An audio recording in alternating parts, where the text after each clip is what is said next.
बिस्मिल्लाहिर्रहमानिर्रहीम। अस्सलाम वालेकुम नाज़रीन, आपका होस्ट फैसल हदीस भट्ट। नाज़रीन, आज मेरे पास इंतहाई धुएंधार खबरें हैं। पहली खबर ये है कि ISI के एक सीनियर ऑफिसर को फारिग कर दिया गया है।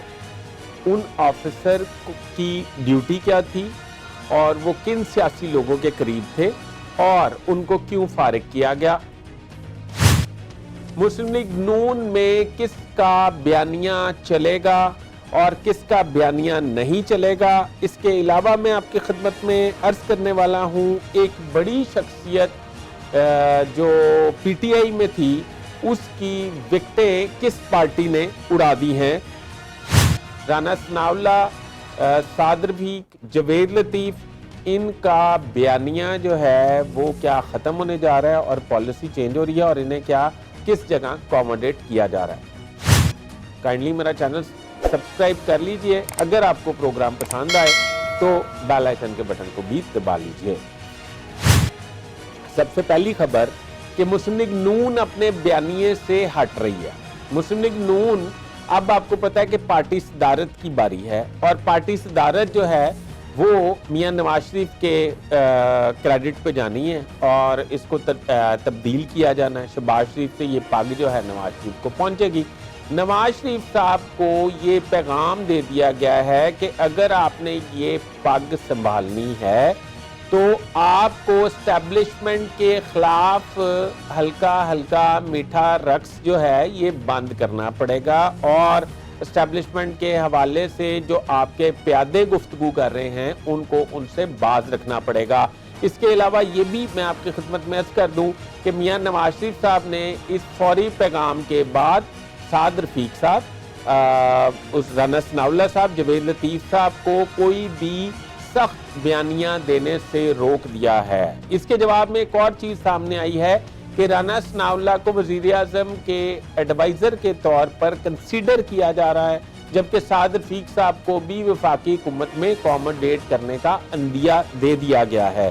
यानी कि मिसाल के तौर पे मुस्लिम लीग नून का बयानिया उस वक्त तक बिल्कुल इंटायरली बदल गया है जब तक मियां नवाज शरीफ पार्टी सदारत हासिल नहीं कर पाते। इसके अलावा मैंने आपकी खिदमत में अर्ज़ किया था कि इन लोगों को जिनको पार्टी ये वजारतें या मतलब एडवाइज़रशिप इक्वल टू वजारत ही होगी वो दी जा रही हैं। इसके बाद ये ज़ाहिरी बात है प्रो एस्टेब्लिशमेंट बातें करेंगे और अभी तो खैर नहीं ये बात करेंगे एस्टेब्लिशमेंट के ख़िलाफ़। असल बात की तरफ आते हैं। ISI के एक ब्रिगेडियर, सीनियर ब्रिगेडियर, यानी कि जो अपनी मुद्दत मुलाजमत ख़त्म करके रिटायर हो चुके थे, उन्हें उनकी परफॉर्मेंस और उनकी कारकर्दगी की वजह से दोबारा कॉन्ट्रैक्ट पर खैबर पख्तूनख्वा के हेड के तौर पर रखा गया था और उनको उनका ताल्लुक, उनका नाम है ब्रिगेडियर फैसल मरवत।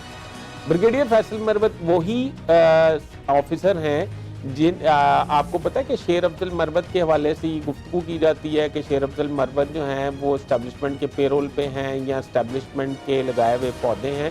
ये ब्रिगेडियर फैसल मरवत जो हैं इन्होंने शेर अफजल मरवत को PTI में लॉन्च किया था, ये कहा जा रहा है। दूसरी बात ये कही जा रही है कि ब्रिगेडियर अफजल मरवत जो हैं, ब्रिगेडियर फैसल मरवत जो हैं, उनके खैबर पख्तूनख्वा में जो परवेज़ खटक PTI बनी थी वो भी लॉन्चिंग मरवत साहब ने ही के खाते में आती है।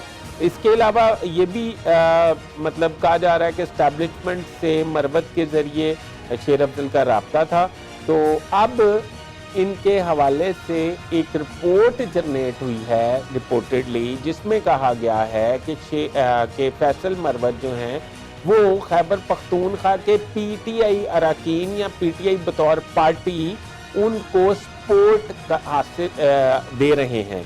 इसको ये भी कहा जा सकता है कि वो हामी हैं PTI के, जिसकी वजह से उन्हें उनके ओहदे से फारिग कर दिया गया है। इसको इस तरीके से भी देखा जा सकता है कि जिस तरह पिछले दिनों कोर कमांडर मंगला जो हैं उनको मुस्तफ़ी होना पड़ा, उसके अलावा 5 ऑफिसर्स जो हैं फ़ौज के मज़ीद रिटायर कर दिए गए, जो मराद के बगैर रिटायर हुए उन्हें जबरी रिटायर कह सकते हैं।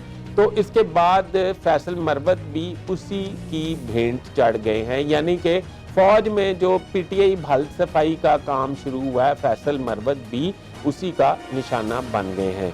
اور دیکھتے ہیں آنے والے وقت میں مزید کیا ڈیولپمنٹ ہوتی ہے اور کیا حالات ہوتے ہیں۔ آنے والے وقت تک اپنے ہوسٹ فیصل عزیز بٹ کو اجازت دیجیے، اپنے کمنٹس میں میری رہنمائی ضرور فرمائیے گا۔ اللہ حافظ۔